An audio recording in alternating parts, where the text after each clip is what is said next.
পটল টমেটো দিয়ে রুই মাছের ঝোল কিন্তু দারুণ লাগে। আসসালামু আলাইকুম ভিউয়ার্স, যারা আমার ভিডিওটা দেখতেছেন ফুল ভিডিও দেখবেন, আশা করি ভালো লাগে। বরাবরের মতো আজকেও একটা ডেইলি ব্লগ নিয়ে হাজির হলাম আপনাদের সাথে। আশা করি সবাই ভিডিওটা দেখবেন, দেন ফুল ভিডিও দেখে লাইক কমেন্ট করবেন। নতুন জাম বের হয়েছে, আর জাম আমি খাবো না তা কি হয়, কারণ জাম আমার ভীষণ পছন্দের একটা ফল। এই জাম মাখানো খাচ্ছি আর আপনাদের সঙ্গে শেয়ারও করতেছি। যেভাবে জাম মাখিয়ে খেলাম, এভাবে জাম মাখিয়ে বাসায় খেয়ে দেখেন, ভীষণ মজা লাগবে। সবকিছু দিয়ে বাটির ভিতরে ভালোভাবে ঝাঁকালে 2-3 মিনিট, তারপরে দেখেন কি সুন্দর হয়েছে। এই যে আর একটু রসালো, এইভাবে জাম মাখানো খেলে কিন্তু দারুণ মজা লাগে। মুখে রুচি না থাকলেও রুচি চলে আসবে। জাম মাখানো খেলে আমি এবার রান্না বান্নায় চলে যাই। পাট শাক চুলায় বসিয়ে দিলাম, সবুজ সবুজ করে আজকে পাট শাক ভাজি করব। পাট শাকে আমি কিছুটা পেঁয়াজ কুচি আর 7-8টা কাঁচামরিচ দিয়ে দিলাম, স্বাদ মতো লবণ দিয়ে একটু নেড়ে চেড়ে মিডিয়াম আঁচে রান্না করে নিব। আমার শাকটা হইতে হইতে ওইদিকে আমি আরেকটা তরকারি বসিয়ে দেবো। টমেটো আর পটল দিয়ে রুই মাছের ঝোল রান্না করব। চুলায় প্যান বসিয়ে আমি সামান্য তেল দিয়ে তারপর পেঁয়াজ কুচি দিয়ে দিলাম। এখানে 2টা পেঁয়াজ কুচি দিলাম। পেঁয়াজটা ভাজতে ভাজতে ওইদিকে আমার শাকটা হয়ে গেছে। আমি শাকটা একটু নেড়ে চেড়ে তারপরে বাগার দিয়ে দিই। এভাবে সবুজ সবুজ করে পাট শাক ভাজি কিন্তু দারুণ টেস্ট।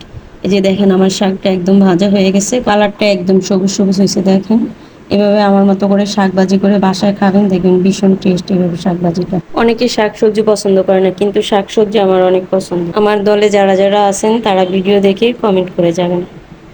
এই যে আমার শাকটা ভাজা কমপ্লিট হয়ে গেছে, দেখেন কালারটা কত দারুণ হয়েছে।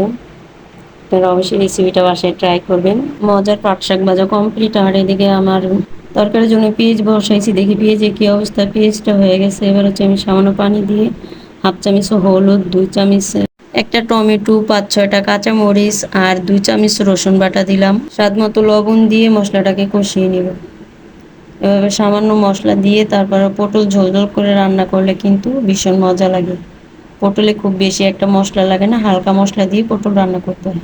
আর এখানে তেলটাও সীমিত ইউজ করছি। আমি এখানে 1/2 কেজি পটল নিচ্ছি আর মিডিয়াম সাইজের একটা আলু নিলাম। যারা নতুন রান্না করতে পারেন না তাদের জন্য আমার ভিডিওটা খুবই হেল্পফুল, কারণ আমি সব কিছু এখানে বলে দিছি।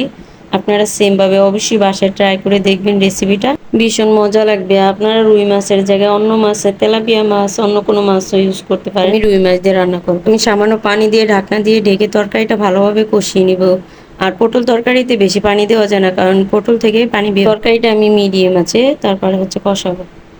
এই যে দেখেন কত পানি বের হয়েছে, আমি কিন্তু সামান্য পানি দিছি। আর তরকারি থেকে দেখেন কত পানি বের হয়েছে। আমি জালটা মিডিয়াম আছে রেখে তারপরে তরকারিটা ঢাকনা দিয়ে ডেকে মাঝে মাঝে নেড়ে চেড়ে সুন্দরভাবে কষিয়ে নেব। এই যে দেখেন আমার তরকারিটা কষানো একদম কমপ্লিট হয়ে গেছে। এবার আমি পরিমাণ মতো পানি দিয়ে দিব। পটল তরকারি রান্নার সময় বেশি পানি দেওয়া যাবে না, তাহলে তরকারিটা পাঞ্চা লাগে। এই যে দেখেন আমি অল্প পরিমাণ পানি দিয়ে তারপরে মাছগুলা দিয়ে ঢাকনা দিয়ে ঢেকে 10 মিনিটের মতো রান্না করলেই তাহলে আমার তরকারিটা কমপ্লিট হয়ে যায়। এখানে আমি একটা টমেটো স্লাইস করে দিয়ে দিব। আমি এই তরকারিতে 2টা টমেটো ইউজ করছি, একটা হলো মশলা কষানোর সাথে ইউজ করলাম আর আরেকটা হলো ঝোল দিলাম যখন, তখন দিয়ে দিলাম। এবার ঢাকনা দিয়ে ঢেকে 10 মিনিটের মতো রান্না করে নিব। প্রথমে বলক আসা পর্যন্ত হাই হিটে রেখে, বলক আসলে মিডিয়াম আঁচে রেখে তরকারিটা রান্না করে নিব। আবার ঢাকনা দিয়ে ঢেকে আমি একটু রান্না করে নিব, তাহলে হয়ে যাবে। এই যে আমার রান্নাটা কমপ্লিট হয়ে গেছে। এবার আমি সামান্য ধন্যবাদ দিয়ে তারপর নামিয়ে ফেলবো। যারা এতক্ষণ আমার সাথে থেকে আমার ফুল ভিডিও দেখছেন, ভিডিও দেখার জন্য আপনাদের সবাইকে অসংখ্য ধন্যবাদ। এই যে দেখেন তরকারিটা কি সুন্দর একটা কালার আসছে।